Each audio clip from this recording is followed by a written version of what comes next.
President-elect Trump vowed during his campaign, as you know now, that if he won, he'd hit China and other countries with some tariffs. Let's talk about what those could look like and their impact. And Bob, we've talked about this before. It sounds like the first time let's talk about it. So he's mentioned tariffs. I don't know if you're familiar with that, but Bob Hormats, Goldman Sachs International.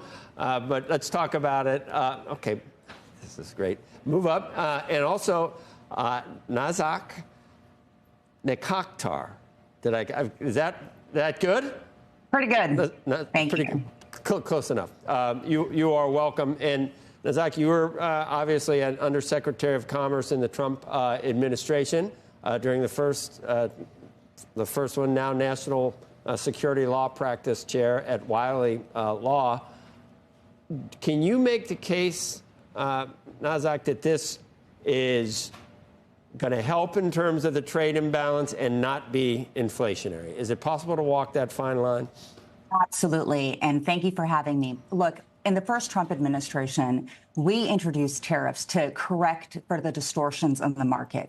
And those tariffs, the U.S. International Trade Commissions, we imposed tariffs on a range of Chinese goods to counter IP theft and steel and aluminum products to counter China's incredible overcapacity that had been destroying the U.S. markets. The bipartisan unit of the government, the U.S. International Trade Commission, did a comprehensive study and found just a couple of years ago that the tariffs that the President Trump had imposed had zero inflationary effect and at most an infinitesimal impact. The reason we see that is because when you are introducing corrections to the market to correct for price distortions, you're actually going to get improvement in the markets and not the arbitrary inflation pressures that folks keep talking about. There's no basis to infer that.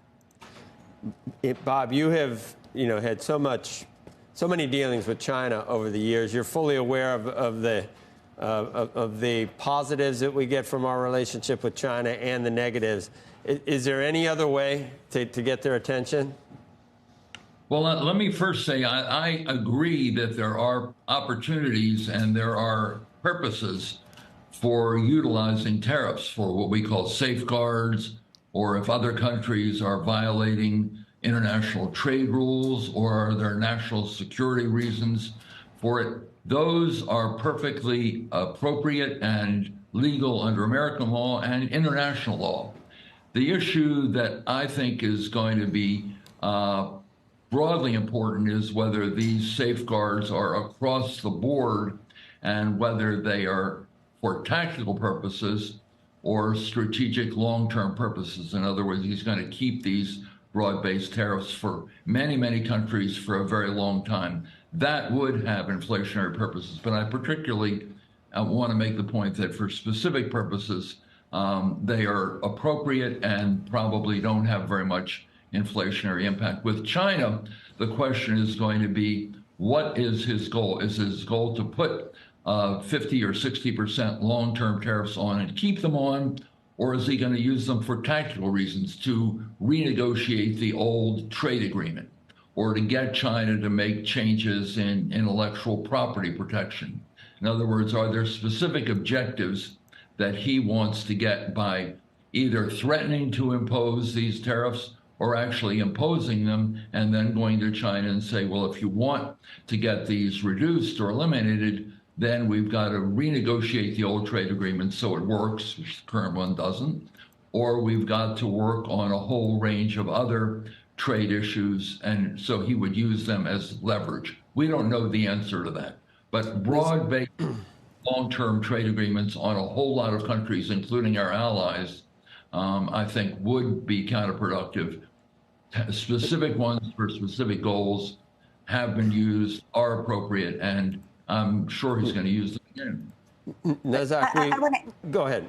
Yes, I was going to say, I want to add something. We can't just, the U.S. government, the U.S. laws, we can't just arbitrarily impose tariffs on things. There's certain legal requirements. The statute provides mechanisms to introduce price corrections into the market, and that's the way we impose tariffs. So this notion that anybody is just going to impose tariffs arbitrarily is inconsistent with the law. The laws give us certain pathways to impose tariffs, and when those statutory criteria are met, to correct for price distortions, that's when they're imposed. So every single tariff that President Trump will introduce will be in accordance with the law, as it has been before. And the law mandates the imposition of tariffs, or allows for the imposition of tariffs when there are price distortions. So again, I want to refute this notion that they're going to be arbitrary. Absolutely not. The law doesn't allow for that, and President Trump is going to follow the law.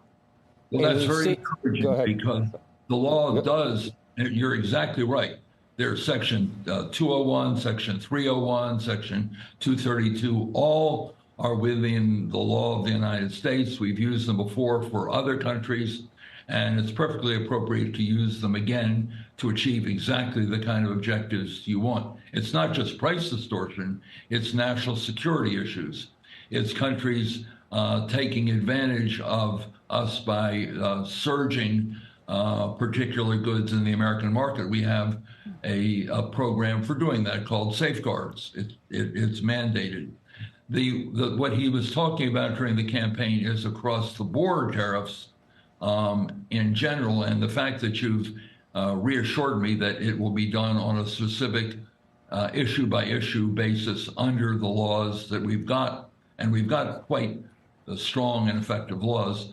That doesn't trouble me. In fact, that's appropriate. It's the broad use of very high tariffs against a lot of countries that he talked about.